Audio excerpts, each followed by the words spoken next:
global happenings today. We communicate, we analyze global news. Stay tuned. Hello, beautiful people. Welcome to Global Happenings Today YouTube channel. Yes, we are really on countdown on the campaign period, and all parties are gearing towards giving out their all. And of course, Peter Obi's campaign team are not resting at all. And Peter Obi himself is definitely going on grassroots, reaching out to men that matter, reaching out to monarchs, reaching out to top men and women, reaching out to everyone that is Nigerian to assure him or to assure her, to assure everyone that this government that he's looking forward to is going to be all inclusive. And one of those people he have decided to meet, who are stakeholders, top men, especially when it comes to Southwest, is none other than the Southern and Middle Belt leaders, and they have made demands from him. In a moment, we're going to find out what it is they're asking him to do, or what they want him to do, or what they want from him, as again supporting him. We'd like you to subscribe to our channel by clicking on the red subscribe button beside it. You've set bell notification icon.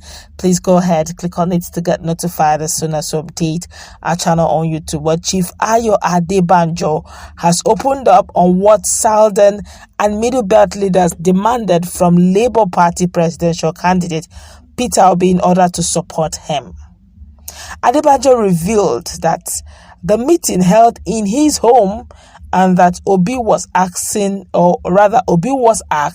to prioritize restructuring in exchange for their support.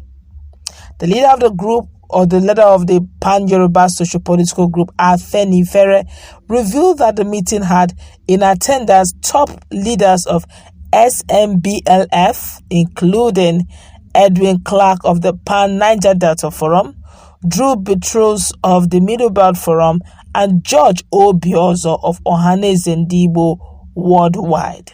He said that he, Obi, came to meet Southern and Middle Belt leaders in my house. It was an exchange of views. We believe in the same cause, he said, adding that they won't back any candidate that does not support restructuring. We are all partners in progress. The fight he's fighting is a fight for the oppressed. Restructuring was at the front burner. We should have a country first before we have any development plan. That is the pillar on which the Southern and the Middle Belt leaders stand.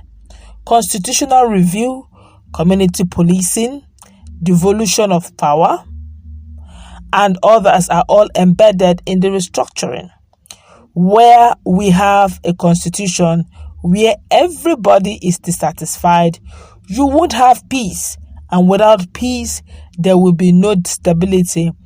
And these are fundamental issues. Of course, this is quite interesting. Don't forget that Peter Obi himself, when it comes to the issue of trying to talk to stakeholders, he understands what is at stake.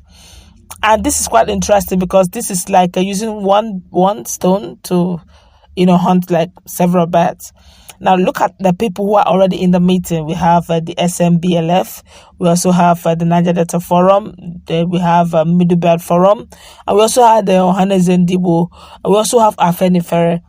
And these guys probably must have scanned through. From what I do know, the likes of Pa Ayo Adebanjo, that Chief Ayo Adebanjo, I don't think he likes Tinubu that much. All right, no respect, no disrespect here, but I don't think he is on the same page with Tinubu. It's probably because of his age. Probably because of Tinubu's age. So he's kind of not giving his whole support to Tinubu. And besides, Afenifere have always been on the same footing with most Southerners who believe that the Southeast ought to be the turn of Southeast if you're going to go by justice, equity, and fairness. Then if you want to go by qualification as well, Peter Obi actually stands very tall.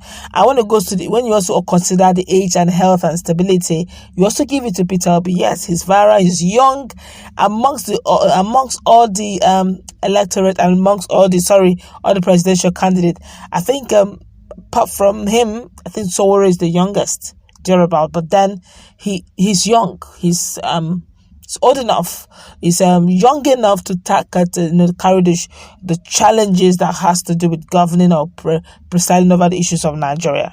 And now they have decided, look, if you're going to get our vote, okay, if you want us to begin to look into, because we have seen that you are on social media is sensation.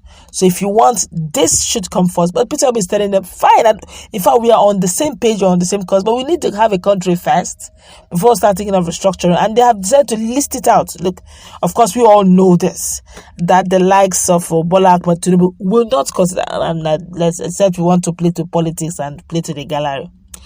Bola Ahmed Tinubu, I don't see him considering restructuring, because how can you restructure now that I need power? It is now that I need it. Why should it get to my turn? I will not do devolution of power, where I will know the center will no longer hold, will not have the maximum power. No way. That's the beauty.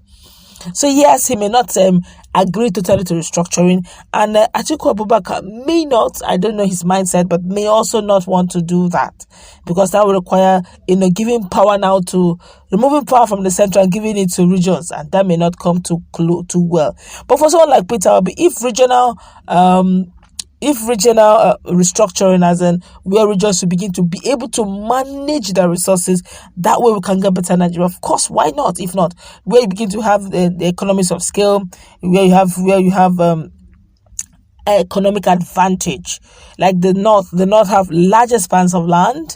Okay, they could be doing a lot of agriculture and feeding the other part of the regions, and there may be an exchange, all right, with the crude oil from the southern part of Nigeria, and there like that, and before you know it, we are able to export, because we have what we call economics of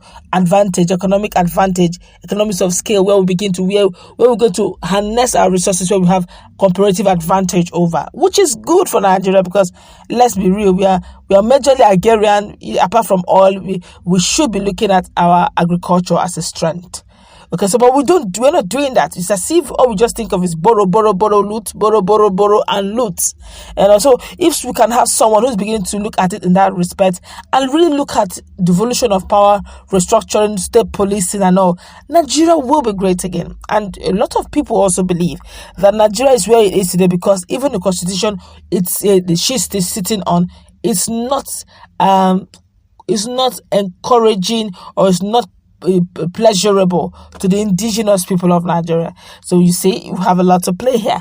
Let's feel the pulse of Nigeria very quickly and wrap this up. This one here say, Ayo Adebanjo and co demand is a request that Peter Obi should dismember Nigeria immediately. He becomes president if he wins. They are committing treason. That's not what he said. All they wanted was, can we have it back the way it was working? They did not say dismember. They said, change the constitution. Let there be devolution of power. Let the regions have power, have strength. Let there be security. Security has been, Nigeria is a very serious restructuring. It needs serious repair. Or else you may not even have a country called your own. They're owing so much, insecurity is biting deep. There's so much looting. There's so much oil bunkering, theft everywhere. And you are still looking at who owns Nigeria. No way. We should look at how we can redeem Nigeria so that Nigeria can function again, so we can be able to pay our debts. Well, this one here is saying, asking for instruction from Peter Obi is a trap. Are they asking the same thing from all the other candidates? I expected them to ask for a referendum with 3 important issues from Nigerians to decide whether to separate or to restructure or to maintain the status quo. We can only restructure when we set aside this present faulty constitution. It's not a job for only Peter Obi to do, else you will be asking for a possibility. As such, demand is illusory and bad intended. All right, that's going to wrap it up. Let's meet in that comment.